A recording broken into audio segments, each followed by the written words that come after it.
The Pentagon, with its multi-billion-dollar satellites and hyper-advanced surveillance, can track a mosquito in a hurricane, right?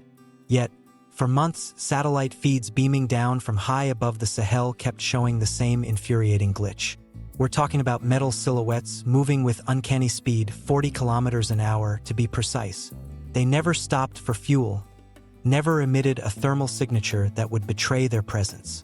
Analysts, scratching their heads in disbelief, eventually labeled it ghost data, a phantom army, perhaps?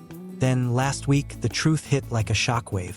A declassified slide deck, leaked through a labyrinth of secure networks, spelled it out in stark, undeniable terms. Unknown robotic entities, solar silent, assembled in Africa. Can you imagine the chaos?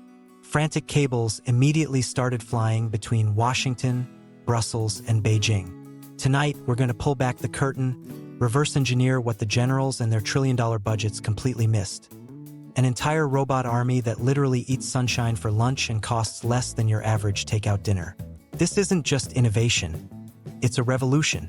Let's start with a brutal reality check.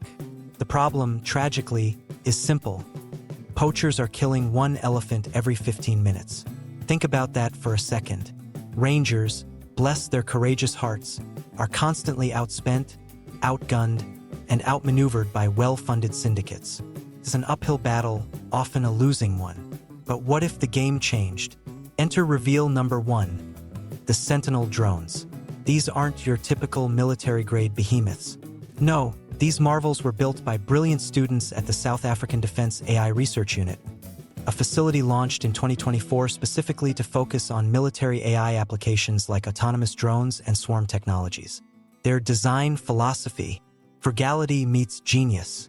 We're talking foam wings, which are incredibly cheap and easy to repair. Their joints? 3D printed nylon, robust yet lightweight. And for their brains, for vision and processing, they've repurposed an old Samsung phone's internal components. It's truly ingenious. Launching them isn't some complex, runway-dependent operation either. A simple bungee cord is all it takes. Once airborne, they climb on sun-charged lithium-ion cells, then loiter for an astonishing 14 hours, silently watching. But here's where it gets truly mind-blowing: swarm firmware. This isn't just one drone flying solo. It's an entire flock. 30 Sentinels can effectively share one pair of eyes, communicating seamlessly. If one drone's battery starts to dip, the entire pack self-redistributes power via laser link, ensuring no asset is lost and surveillance remains unbroken. The results speak for themselves. A staggering 64% drop in rhino poaching in Kruger National Park test zones. And the hardware bill for each of these incredible birds? Under $400. Let that sink in. These aren't just for wildlife, though. The very same drones are now patrolling Burkina Faso's borders, spotting jihadist convoys with silent precision. Meanwhile, Washington is still shipping million-dollar Reapers that demand runways, vast logistical support, and a king's ransom to operate. It's a stark contrast, isn't it? But an army isn't solely about eyes in the sky, is it? It also needs healing hands, especially in places where medical care is critically scarce. Here's another harsh reality. Across sub-Saharan Africa, there's often only one doctor for every 5,000 people. Rural clinics, under-resourced and overstretched, frequently see patients bleed out from something as simple and preventable as sepsis. It's a silent tragedy playing out daily. Now meet Medic 10. This isn't some futuristic medical bay from a sci-fi film. It's a suitcase-sized telerobot, born not in a gleaming lab, but in a bustling Lagos hostel, crafted by 3 ambitious undergraduates. Their resourcefulness is legendary. They gutted a discarded CNC router for its precision motors, integrated a ubiquitous Raspberry Pi 4 for its processing power, and then trained its AI on open-source surgical videos, readily available online. What does Medic 10 do? It swabs, it stitches, and it delivers 4 antibiotics with remarkable accuracy, all while being solar slow charged through a flexible panel that ingeniously doubles as its sterile drape. During last year's meningitis surge, this tireless bot worked 22 hours a day, a testament to its endurance. Nurses who've come to rely on it quip that it never complains, never sleeps, and runs on less power than a single light bulb. The World Health Organization, recognizing its revolutionary potential, just placed a pilot order for 500 units, marking the biggest robotics procurement Africa has ever seen. This isn't just about technology. It's about life-saving innovation. Next up, let's talk about the very foundation of life, food. Farms, particularly in rural Africa, face a monumental challenge. Post-harvest grain loss can reach a staggering 30% because smallholder farmers simply can't afford the diesel to run traditional threshers. It's food wasted, families going hungry, all for lack of an accessible, affordable tool.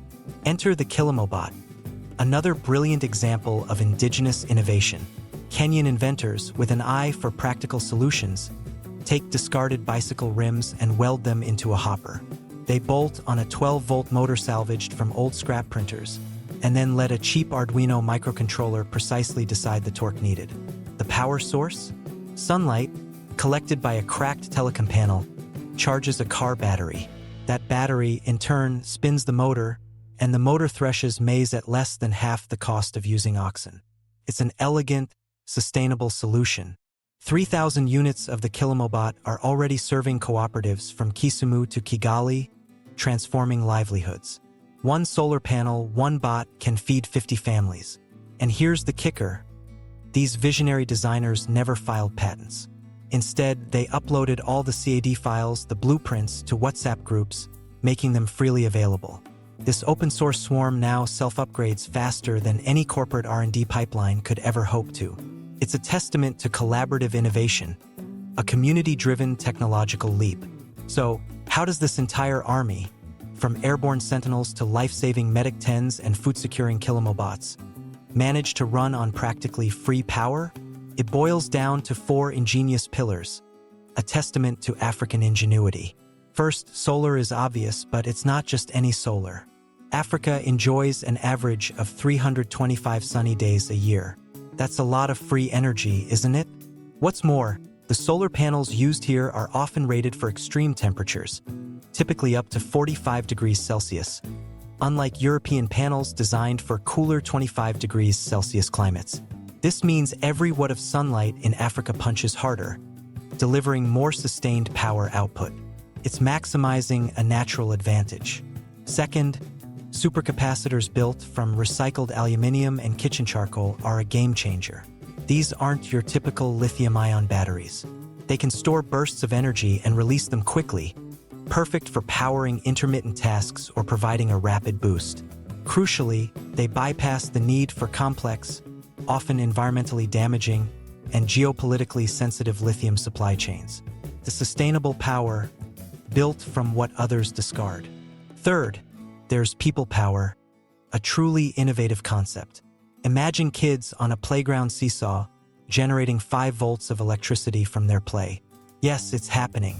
That same USB cable you use for your phone can then top up drone controllers. It's microscale energy harvesting, turning everyday human activity into usable power. Every little bit adds up, creating a decentralized and robust energy network. And finally, radio wave harvesting. A startup in Kinshasa is literally printing fractal antennas onto old t-shirts. These aren't just fashion statements. They're designed to capture ambient FM energy from the air. While it might only trickle in 40 milliwatts, that's often enough to keep low-power swarm sensors alive at night, ensuring continuous operation even when the sun goes down. Add those slivers of energy together, the intense solar, the recycled supercaps, the kinetic energy from play, and the ambient radio waves, and what you get is something akin to perpetual motion for pennies. Contrast that with the Pentagon's latest budget request, a staggering $817 billion. Africa's robot army just laughs in sunshine. Why is the Pentagon, the world's most powerful military organization, reportedly speechless?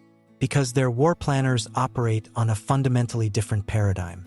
They assume robotics equals billion-dollar programs, sprawling rare earth supply chains, and oil-fueled logistics networks stretching across continents.